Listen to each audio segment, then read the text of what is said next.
Olá, seja bem-vindo. Vamos continuar nossa aula sobre a anatomia do coração. Então, retornando àquela parte inicial, onde nós temos a organização da estrutura, nós já falamos da localização geral, já falamos da localização específica, falamos o que é o mediastino médio, o pericárdio, características externas sobre a sua forma e estrutura. E agora nós vamos entrar com os vasos sanguíneos que se ligam ao coração. Então, o que nós temos? A partir dessa imagem representativa, nós vamos observar as seguintes características, os seguintes números. E o interessante em relação aos números é o quê?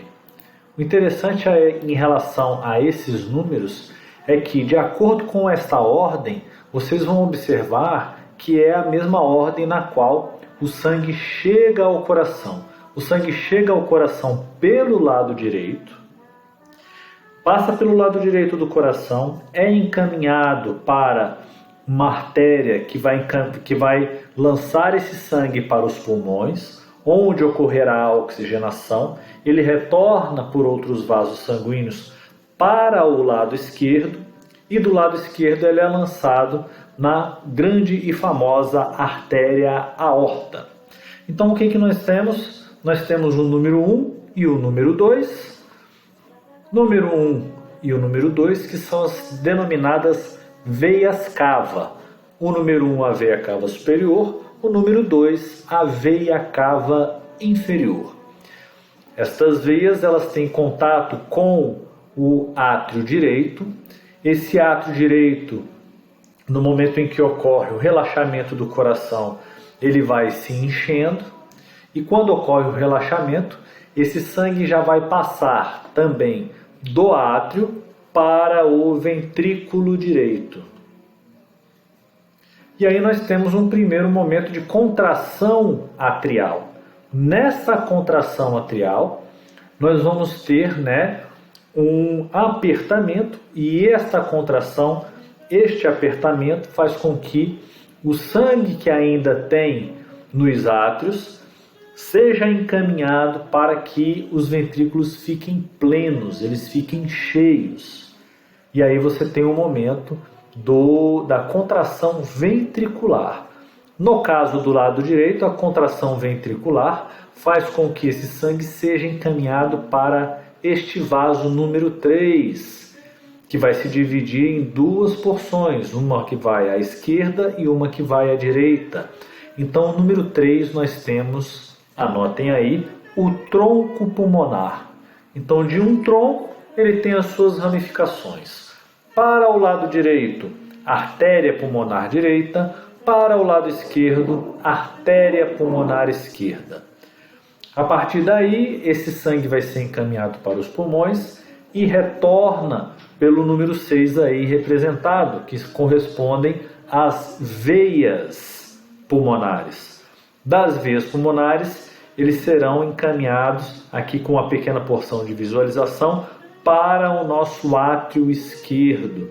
E da mesma forma que o átrio direito, esse sangue vai passando para o ventrículo no momento em que ocorre o relaxamento, e aí no momento da contração ventricular, nós temos aí o encaminhamento do sangue que está aqui pleno no ventrículo esquerdo, e ele vai em direção a número 7, que é a artéria aorta. Essa artéria aorta faz uma curvatura para trás e para a esquerda, e imediatamente à direita, número 8, faz a liberação de um tronco.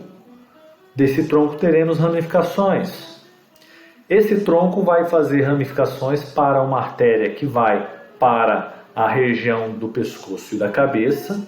Então aí nós temos uma artéria que vai para a região cefálica, e nós temos uma outra artéria que vai em direção à nossa clavícula.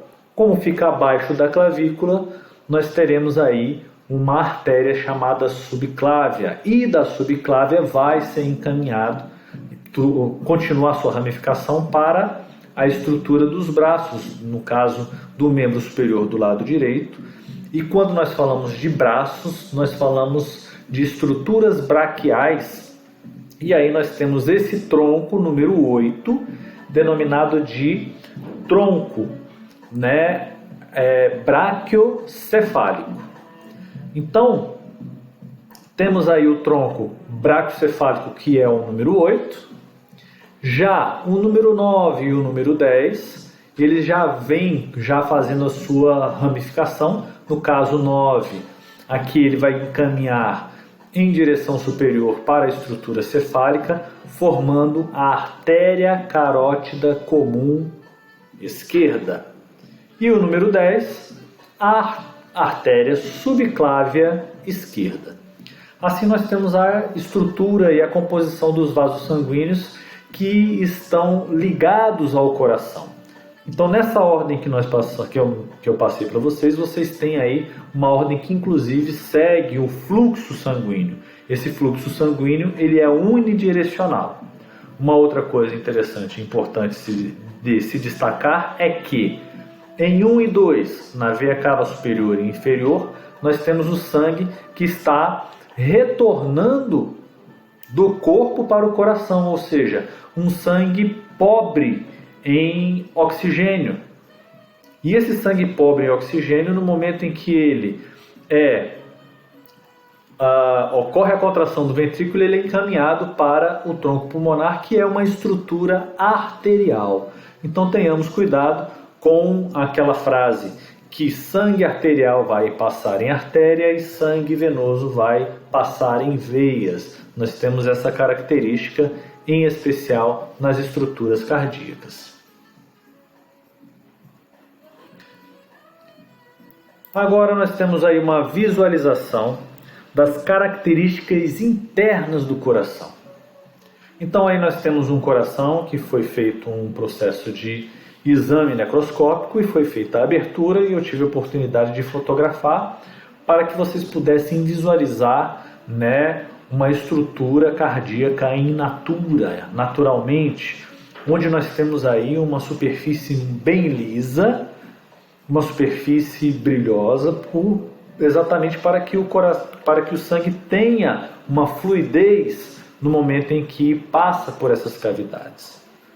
Então nós vamos observar que nós temos uma estrutura com características de cordas ligada a uma porção aqui de uma estrutura na parte superior, essas cordas ligadas a essas porções musculares formando papilas. E é a partir daí que nós vamos observar e definir o nome dessas estruturas que aí estão. Nessa imagem nós vamos ter a parte anterior do coração removida, deslocada ela anteriormente, e aí nós conseguimos observar as cavidades do coração, onde nós temos o átrio direito, o átrio esquerdo, temos também o ventrículo direito e o ventrículo esquerdo. Então, o que nós vamos observar nessa próxima imagem é que essas estruturas, aquilo que a gente viu na imagem anterior, elas estão presentes dentro da cavidade ventricular. Então agora vamos observar bem as cavidades que compõem o coração. O átrio direito, átrio esquerdo, ventrículo direito e ventrículo esquerdo, recordando que o lado direito não se comunica diretamente com o lado esquerdo.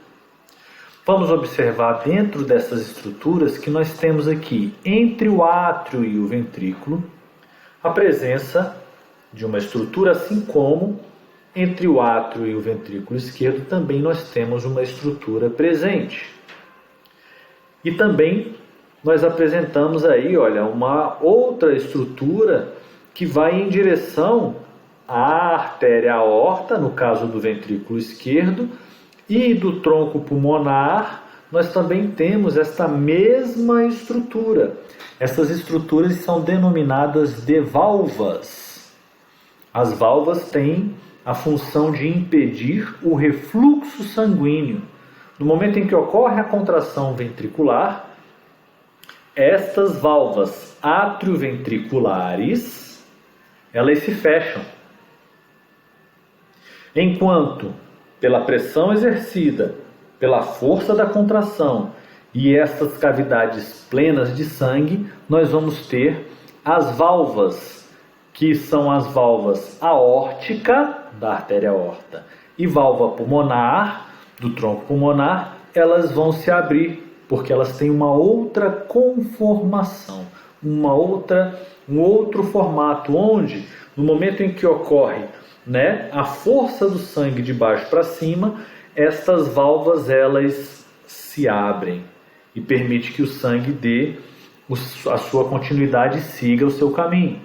Assim, no momento em que ocorre uma diminuição do volume sanguíneo e uma diminuição da pressão interna dos ventrículos, a tendência é que o sangue que está tanto no tronco pulmonar quanto na artéria aorta tenha uma tendência de retorno, e aí essas válvulas, tanto a válvula pulmonar quanto a válvula aórtica, elas se fecham. Estas válvulas aórtica e pulmonar são formadas por 3 válvulas denominadas de válvulas semilunares. Em um corte, onde você vai observar de forma lateral essas estruturas, elas têm um formato de uma semilua. Vamos agora nomear a válvula atrioventricular direita, onde ela é denominada de válvula tricúspide. Nós temos aqui uma ponta, uma segunda ponta e uma terceira, então 3 pontas, válvula tricúspide, enquanto a do lado esquerdo apresenta 2 pontas, sendo definida como válvula bicúspide ou mitral. Então, por que mitral? Porque nós temos aí a mitra. A mitra, ela é uma cobertura que geralmente os bispos e pessoas da época antiga utilizavam como uma representação de um contato com aquele ser e assim contato com o Deus, com um ser superior. Então essa é a mitra. A mitra, nós vamos ver uma outra imagem que ela apresenta 2 pontas, 2 cúspides. Temos ainda as cordas que ligam as cúspides aos músculos. Então nós temos músculos em formas de papilas, aí os músculos papilares, e essas cordas são denominadas de cordas tendíneas. Então assim nós temos aí a representação dessas estruturas da cavidade interna do coração. A válvula pulmonar, saída para o tronco pulmonar, e a válvula aórtica, que é a saída para a grande artéria aorta. Aí uma imagem de uma mitra. Então essa é uma mitra, no caso uma mitra católica. Retornando àquela nossa imagem inicial, nós temos aí as cordas tendíneas, músculos papilares, e aqui a parede da musculatura, denominada de miocárdio. Noções de fisiologia. Então, dentro das noções de fisiologia, nós vamos entrar na nossa próxima aula para falar da fisiologia. Como que ocorre o funcionamento do coração e como que ocorre para que ele possa ter todo esse processo de contração e relaxamento. Então nos vemos na próxima aula. Até já!